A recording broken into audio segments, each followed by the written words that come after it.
कोण कोण आपण? अरे वा,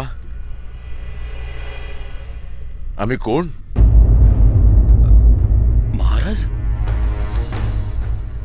महाराज, माफ करा महाराज, मी ओळखलं नाही. पण मला इथे का आणले महाराज? न आणून कसं चालणार होतं? कुणी एक मराठी आपल्या मराठीपणाला दोष देत आलम मराठी रयतेच्या नावानच संबरडा फोडत असेल आणि तो एक भोसले कुलतपन्न, तर आम्ही काय कानाचे पडदे पोलादाचे करून शांत बसायला हवं होतं? कडे कपाऱ्या दऱ्या खोऱ्यातून निधड्या छातीनं घोड्यांच्या टापा ज्यांनी दिल्लीच्या तख्तापर्यंत नेल्या, त्या माशिवबाचे वारसदार असे हतबल होऊन स्वतःच्या मराठीपणाची लखतरं गुढी उभारल्यासारखी महाराष्ट्राच्याच वेशीवर टांगतात. याचसाठी का केला होता अट्टहास हिंदवी स्वराज्याचा, मर्दमावळ्यांच्या राज्याचा? आई भवानीचा आशीर्वाद आणि जिजाऊचा लढाऊ बाणा घेऊन धारोष्ण रक्त वाहून आम्ही स्वराज्याची स्थापना केली. तो हा दिवस पाहण्यासाठी? तुम्हाला मराठी असल्याची लाज वाटते हे ऐकण्यासाठी? काय करणार महाराज? किड्या मुंग्यांची किंमत नाही मराठी माणसाला. इथले सगळे धंदे गुजराती आणि सिंध्यांच्या हातात, हॉटेल उडप्यांच्या आणि पंजाब्यांच्या हातात. त्यांच्या जोडीला नेपाळ्यांनी चायनीजच्या गाड्या लावून गल्लोगल्ली लाल स्टुलं मांडली आहेत. चणे शेंगदाणे विकायला आलेले उत्तर भारतीय आज मंत्रालयापासून income tax, sales tax, customs मध्ये मोठ्या हुद्द्यावर बसलेत. महाराज, मराठी माणूस आहे कुठे? हे सर्व करण्यापासून तुम्हाला कोणी रोखलं होतं का दिनकर?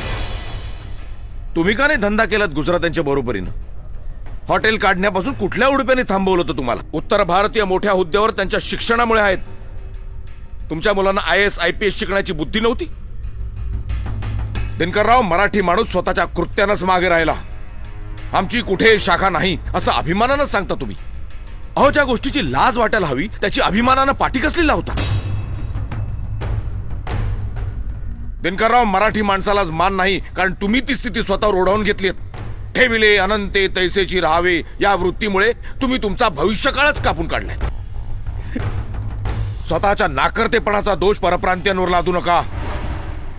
जागे व्हा आणि पुन्हा आपल्या धमण्यात खेळवा मर्द मराठ्यांचं सळसळतं रक्त.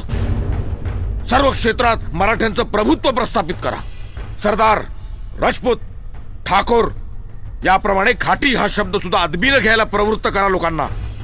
उठा आणि या मध्यमवर्गीय मानमोडेपणा सोडा. माफ करा महाराज, चूक झाली, क्षमा असावी. क्षमा असावी महाराज, माफी असावी महाराज, ही केविलवाणी आर्जवा अजून किती दिवस करणार आहात दिनकरराव? हेच ऐकण्यासाठी का मराठा तितका मिळविला होता? दिनकरराव, एक गाणं आहे बघा, वेडात मराठे वीर दौडले सात. आम्ही पुन्हा पुन्हा ते गीत ऐकलं. श्रवणीय चाल, सुरेख वाद्य मिळ, पण आजच्या काळात त्या गाण्यात बदल करायला हवा. माझा लाखो करोडो लोकांचा मुलूक आणि वेडात मराठे वीर दौडले सात, फक्त सातच? बाकीचे कुठे गेले? तर दिनकरराव, उठा आणि म्हणा, वेडात मराठे वीर दौडले सात नाही, एक साथ. आणि मग पुन्हा एकदा गर्वानं म्हणता येईल, दिल्लीचेही तख्त राखतो महाराष्ट्र माझा.